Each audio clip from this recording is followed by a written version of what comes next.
अस्सलाम वालेकुम दोस्तों, मैं आपको परफेक्ट वेब सॉल्यूशंस की तरफ से वर्डप्रेस थीम डेवलपमेंट की इस ट्यूटोरियल सीरीज़ के पार्ट 7 में खुशामदीद कहता हूं। दोस्तों, मेरा नाम इमरान कासिम है और आज के इस वर्डप्रेस थीम डेवलपमेंट के वीडियो ट्यूटोरियल में हम हेडर को सेटअप करना सीखेंगे कि वर्डप्रेस के जो हमने last time HTML template bootstrap का ऐड किया था home.php और header.php के अंदर, हम उसके अंदर चेंजेस करना सीखेंगे कि हेडर के अंदर हम कौन कौन सी चीज़ें डायनामिक कर सकते हैं, तो उनको हम डायनामिक करेंगे। तो फ्रेंड्स, बगैर कोई देर किए, बगैर आपसे कहे, चैनल को सब्सक्राइब कीजिए, वीडियो को लाइक शेयर कीजिए और बेल आइकन को दबाइए। चलिए शुरू करते हैं इस वीडियो ट्यूटोरियल को। तो इस वक्त आपको मेरे कंप्यूटर की स्क्रीन पर सबलाइम टेक्स्ट 3 नज़र आ रहा होगा और हमने इसमें यहाँ पर इस वक्त header.php को लोड किया हुआ है और इसके अलावा यहाँ पर हमारे पास फ्रंट एंड में यहाँ पर भी जो हमने टेम्पलेट लास्ट वीडियो ट्यूटोरियल में कॉपी पेस्ट किया था वो नज़र आ रहा होगा, जो हमने बूटस्ट्रैप 4 से लिया था। तो यहाँ पर सबसे पहले इस लार्ज को हम चेंज करेंगे और यहाँ पर डिस्प्ले करवाएंगे अपने एडमिन पैनल का जो भी हमने यहाँ पर जनरल के अंदर टाइटल दिया हुआ है। ये वाला जो साइट टाइटल है ये हम डिस्प्ले करवाएंगे यहाँ पर, सॉरी यहाँ पर। और इसके नीचे अगर आप कोई टेक्स्ट डिस्प्ले करवाना चाहें जैसे डिस्क्रिप्शन तो करवा सकते हैं। तो मैं यहाँ पर चलता हूँ सबलाइम टेक्स्ट एडिटर में और ये हमारे पास लार्ज लिखा हुआ है और ये बेसिकली हमारी जो साइट का URL है इस पर यहाँ पर मौजूद है href में। तो यहाँ पर हम PHP का टैग लगाएंगे और सिंपली हमें करना क्या है, सिंपली लिखना है ब्लॉग इन्फो और इसके अंदर हमने यहाँ पर नेम दे देना है, टाइटल सॉरी दे देना है। तो हमारे पास जो भी टाइटल होगा वो यहाँ पर डिस्प्ले हो जाएगा। इसको लिखने के बाद मैं सेव करके रीलोड करता हूँ। तो यहाँ पर आप देख सकते हैं WP थीम डेवलपमेंट लिखा हुआ आ गया, जो कि यहाँ पर हमने लिखा हुआ है सेम एज इट इज़, यहाँ पर भी लिखा हुआ आ गया। लेकिन अगर आप गौर करें तो हमारा जो इसका साइज़ है WP थीम डेवलपमेंट का वो थोड़ा बड़ा है, तो इसको हम लेफ़्ट और राइट पैनल पर मौजूद जो आइटम्स हैं उनको थोड़ा और क्लोज़ करते हैं। तो अगर आप यहाँ पर गौर करें तो सब्सक्राइब वाला जो है वो कॉलम 4 है और इसको हम कर देते हैं कॉलम 2 कर देते हैं, क्योंकि ये इसमें इतना ज़्यादा टेक्स्ट तो है नहीं, इसको भी कॉलम 2 कर देते हैं। ये जो हमारे पास राइट पैनल है, अगर हम इसको अब रीलोड करते हैं तो ये कॉलम 2 है, ये भी कॉलम 2 है, तो ये जो है ये अब कॉलम हम कर देंगे 8। सो 4 से इसको कर देंगे डबल। सो टोटल हो गया 12 कॉलम। सो अब इसको रीलोड करते हैं तो आप देख सकते हैं हमारा WP थीम डेवलपमेंट अब एक लाइन में हो चुका है। इसी तरीके से अगर आप इसके नीचे कोई टेक्स्ट डिस्प्ले करवाना चाह रहे हैं, सपोज मैं यहाँ पर डिस्क्रिप्शन भी इसको डिस्प्ले करवा लेता हूँ। तो डिस्क्रिप्शन के लिए हम बल्कि इसको ए टैग में नहीं रखते, ए टैग में ही रख लेते हैं, क्योंकि ऊपर तो सो ब्लॉग इन्फो और डिस्क्रिप्शन हम यहाँ पर लिख देंगे इस तरीके से। रीलोड करेंगे तो यहाँ पर आप देख सकते हैं जस्ट अनदर वर्डप्रेस साइट भी लिखा हुआ आ रहा है। तो इसको यहाँ से हम करते हैं कट, और बल्कि इसको इधर रहने देते हैं, इस पूरे को कट करते हैं हम यहाँ से और इसको नीचे पेस्ट कर देते हैं इसके। और ये अब सॉरी इसको हमें स्मॉल करना होगा, ठीक हो गया। इसको हम यहाँ से कट करके इस डिव का ये 2 कॉलम है, ये भी 2 कॉलम है, सॉरी ये 8 कॉलम है, तो इसको हम फर्दर एक डिव में रैप कर लेते हैं। सो डिव, और इस डिव को यहाँ पर क्लोज कर देते हैं। तो ये चीज़ें डिज़ाइनिंग में बड़ी ध्यान रखने वाली होती हैं कि आपने किस तरीके से इसको ऑर्गेनाइज करना है। तो ये जो कॉल 8 है क्लास, इसको हम यहाँ से कट करेंगे और बल्कि ब्लॉग हेडर लोगो, ये आई थिंक इसकी ज़रूरत नहीं पड़ेगी हमें, इस डिव की हमें ज़रूरत नहीं है क्योंकि कॉल 8 है। तो यहाँ पर हम लगा सकते हैं P class is equal to small लगा देते हैं और यहाँ पर हम करा लेते हैं ब्लॉग इन्फो और डिस्क्रिप्शन लिख देते हैं। ये हमने यहाँ पर ऐड कर दी, इसको रीलोड किया तो अब हमारे पास यहाँ पर आप देख सकते हैं स्मॉल लेटर्स में लिखा हुआ है जस्ट अनदर वर्डप्रेस वेबसाइट। तो इस तरीके से हमने इसको यहाँ पर डिस्प्ले करवा लिया। तो ये हमने टाइटल को चेंज किया और साथ उसके डिस्क्रिप्शन को डिस्प्ले करवा लिया यहाँ पर एक्स्ट्रा पैरामीटर। अब हम बात करेंगे जो कैटेगरीज नज़र आ रही है वो कैसे हमने डिस्प्ले करवानी है। तो कैटेगरीज ये जो नज़र आ रही हैं इसकी जगह हम मेन्यू भी लगा सकते हैं, लेकिन मैं यहाँ पर चूँकि कैटेगरीज हैं तो मैं कैटेगरीज ही डिस्प्ले करवाऊंगा। अगर आप चाहें तो इसका WP nav मेन्यू भी लगा सकते हैं यहाँ पर। हम देखेंगे आगे चल के WP nav मेन्यू को कैसे यूज़ करते हैं बूटस्ट्रैप के अंदर। तो फिलहाल मैं इसको कैटेगरीज की सूरत में ही डिस्प्ले करवाऊंगा कि because these are all categories, different categories. और हमारे पास यहाँ पर बैक एंड एडमिन पैनल पर अगर हम पोस्ट में जाएँ, कैटेगरीज में जाएँ, तो ये सारी कैटेगरीज हैं। ठीक हो गया। तो इसमें जो हमें कैटेगरीज नज़र आ रही हैं वो 1 2 3 4 5 6 7 8 9 10 11 12 कैटेगरीज हैं। तो हम 12 कैटेगरीज को डिस्प्ले करवाएंगे इन दिस, रिप्लेस करेंगे इन स्टैटिक कैटेगरी से। तो यहाँ पर अगर मैं स्क्रॉल डाउन करूँ तो यहाँ पर ये जो कोड है ये बेसिकली डिस्प्ले कर रहा है इन कैटेगरीज को। तो हमें ना सिर्फ इनका लिंक बल्कि इनका नेम भी चाहिए। तो इसके लिए हम यहाँ पर एक क्यूरी बनाएंगे। तो यहाँ पर मैं PHP लिख लेता हूँ। यहाँ पर हमारे पास PHP आ गई और सबसे पहले हमें कैटेगरीज चाहिए। तो categories is equal to get categories का फंक्शन है हमारे पास, जिससे हम तमाम कैटेगरीज को गेट कर सकते हैं फ्रॉम वर्डप्रेस एडमिन, मतलब वर्डप्रेस की डेटाबेस से। फिर हमें यहाँ पर ये तमाम कैटेगरीज शो कर देगा। तो पहले मैं यहाँ पर आपको डिस्प्ले करके दिखाता हूँ। तो यहाँ पर इन सब को मैं अब रिमूव कर देता हूँ और यहाँ पर हम लगाएंगे फॉर ईच लूप। तो for each categories as cat, मतलब कैटेगरी, और यहाँ पर हम इसको क्लोज कर देंगे, एंड फॉर ईच कर देंगे, क्योंकि हम कॉलन यूज़ कर रहे हैं तो इसलिए एंड फॉर ईच, अदरवाइज हमें कर्ली ब्रैकेट लगानी पड़ेगी। तो यहाँ पर इसकी जगह पर हम डिस्प्ले कराएंगे एको कैट नेम। तो इसका नेम यहाँ पर डिस्प्ले हो जाएगा। तो यहाँ पर मैं अब इस पेज को जब रीलोड करूँगा तो यहाँ पर डायनामिक कैटेगरीज जो हमारे एडमिन डैशबोर्ड पर है वो आ जाएंगी। तो मैंने यहाँ पर कोई मिस कर दिया, अनएक्सपेक्टेड लाइन नंबर 35। हाँ सॉरी, ऐड नहीं लिखना था, एज लिखना था सॉरी। तो इसको रीलोड करते हैं। तो अब आप देख सकते हैं यहाँ पर हमारे पास कैटेगरीज आ रही है, लेकिन अब गौर कीजिए ये कैटेगरी यहाँ पर आगे तक जा रही है, स्पैन हो रही हैं। तो चूँकि हमने सिर्फ 12 कैटेगरीज डिस्प्ले करानी है तो इसके लिए हमारे पास PHP के अंदर एक फंक्शन है जो प्योर PHP का है, उससे वर्डप्रेस का कोई तल्लक नहीं है। तो categories is equal to array slice. अब एरे स्लाइस क्या करता है, अगर मैंने यहाँ पर PHP की डॉक्यूमेंटेशन को भी ओपन किया हुआ है। So array slice extract a slice of arrays, मतलब एक जितनी भी ये लेंथ है उसमें से नंबर ऑफ एरेज आप जो है वो स्लाइस कर सकते हैं। तो यहाँ पर सबसे पहले हमें एरे पास करना होता है। तो हमारे पास एरेज है कैटेगोरीज, फिर उसके बाद हमें ऑफसेट देना होता है। तो हमने इसको 0 से, ऑफसेट का मतलब है from the very beginning 0 index से स्टार्ट करो। फिर उसकी लेंथ हमें देनी होती है, तो हम उसको लेंथ दे देते हैं, हमें 12 करैक्टर्स चाहिए। फिर उसके बाद हमारे पास है प्रिजर्व कीज़, तो इसको हम ट्रू कर देते हैं। तो सेव करते हैं। तो अब मैं जब इसको रीलोड करूँगा, सॉरी ये इसको नहीं, इसको रीलोड करूँगा, तो अब आप दोस्तों देख सकते हैं हमारे पास 12 सिर्फ जो है वो आइटम्स आ चुके हैं। अगर मैं यहाँ पर इंस्पेक्ट एलिमेंट करूँगा तो यहाँ पर आप देख सकते हैं, काउंट कर सकते हैं इसको, 3 4 5 6 7 8 9 10 11 12 हमारे पास आ चुकी हैं कैटेगरीज। अब इनके साथ लिंक करते हैं हम इसको।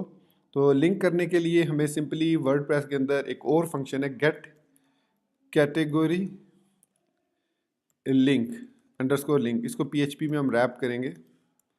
सो इको गेट कैटेगरी लिंक, ये WP फंक्शन है और इसको हम पास कर देंगे कैटेगरी की बजाय कैट।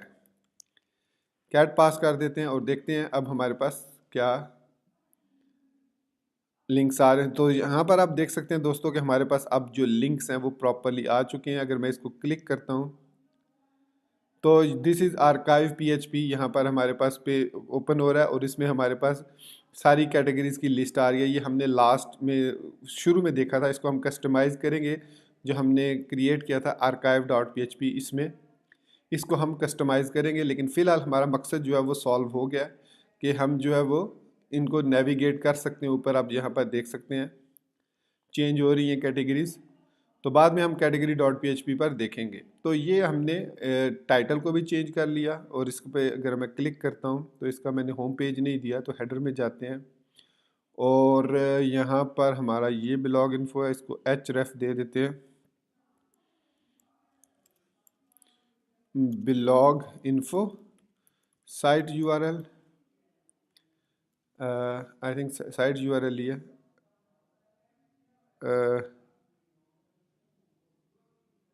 नहीं साइट URL नहीं है, होम URL है। एक्चुअली ये फंक्शन जो है वो होम URL है।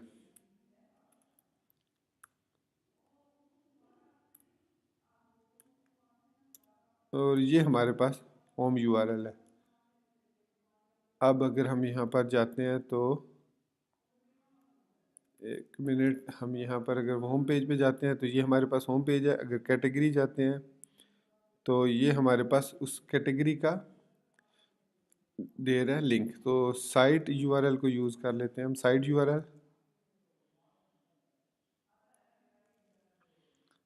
मैं कि गलत जगह पे तो नहीं इसको डिस्प्ले करा रहा, सही है, इधर ही है href। तो ये इसको क्यों इस तरीके से डिस्प्ले कर रहा है? तो यहाँ पर हमारे पास a है, href आ ही नहीं रहा एक्चुअली। href को डिस्प्ले ही नहीं कर रहा, एको कर रहे हैं। तो अब ये हमारे पास एक्चुअली हमने साइट URL को एको नहीं किया था। तो अब ये हमारे पास जो है हमें एडमिन पैनल पर वापस, सॉरी होम पेज पर ले जाएगा किसी भी, अगर हम यहाँ पर जब भी क्लिक करेंगे।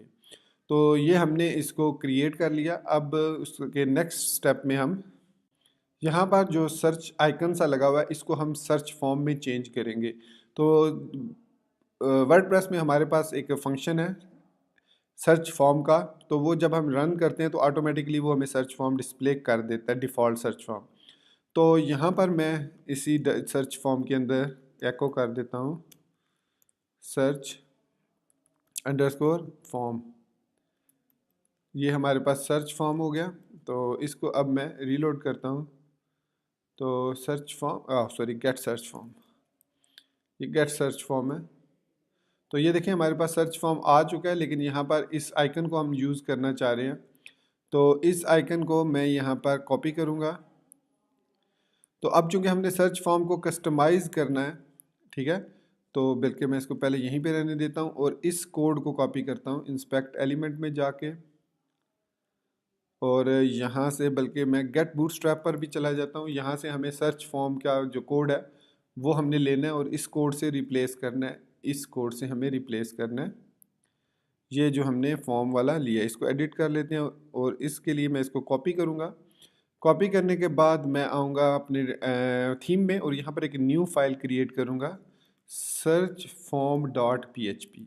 अब ये जो सर्च फॉर्म डॉट PHP है ये बेसिकली जो बिल्ट इन वर्डप्रेस के अंदर सर्च फॉर्म की PHP फाइल है उसको ओवरराइड करने के लिए है। तो अभी हम सेम वही फॉर्म जो हमने इधर से कॉपी किया वो यहाँ पर यूज़ कर रहे हैं, लेकिन मैं यहाँ पर डॉक्यूमेंटेशन में आता हूँ और कंपोनेंट्स में आऊँगा और फॉर्म्स के कंपोनेंट्स में जाऊँगा।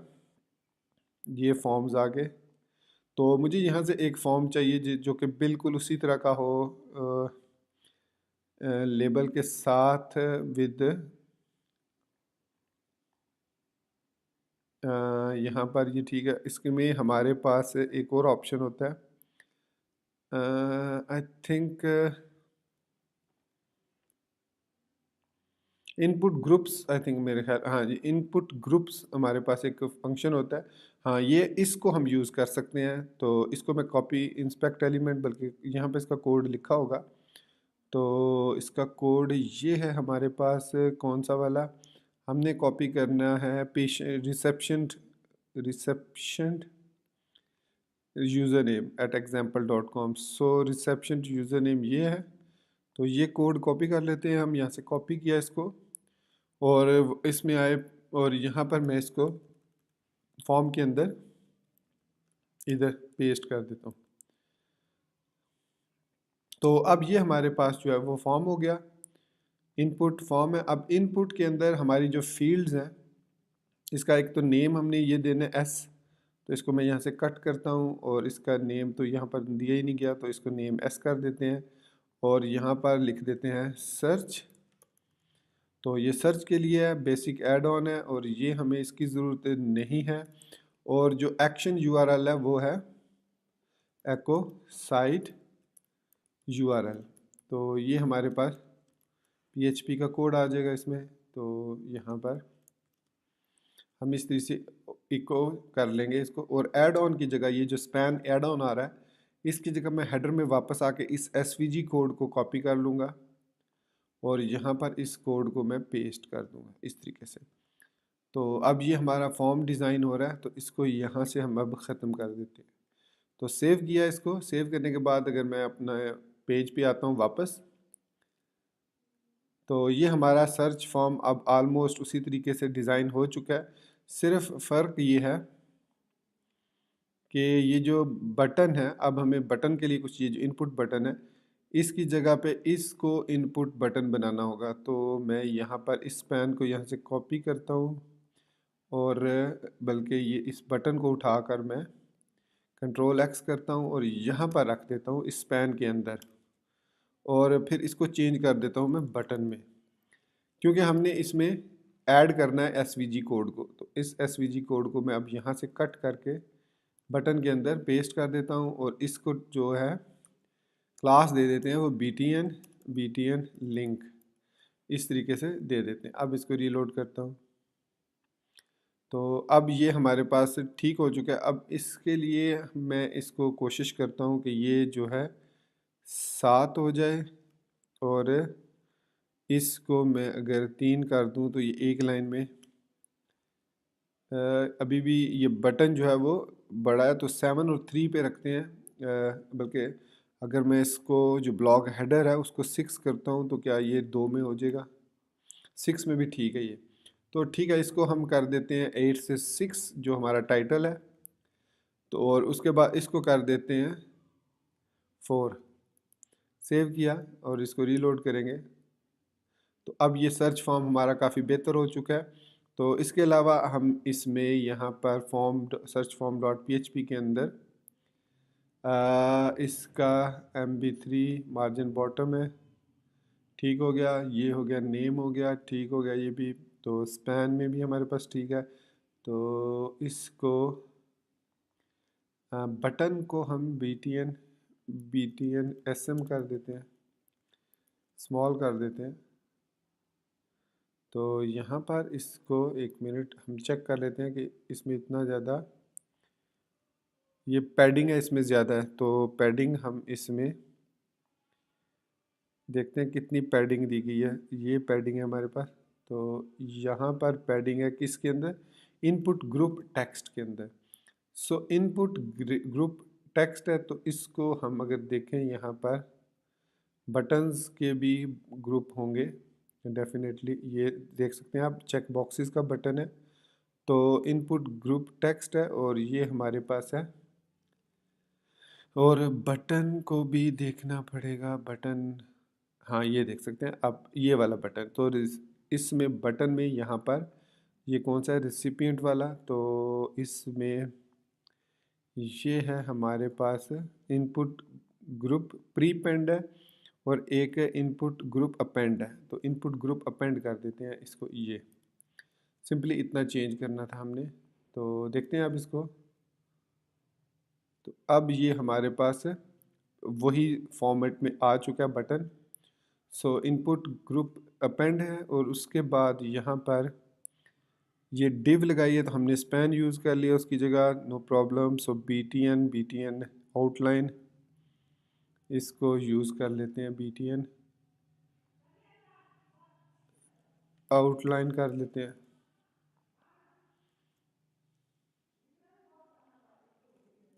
तो ये BTN लिंक के साथ ही ठीक है।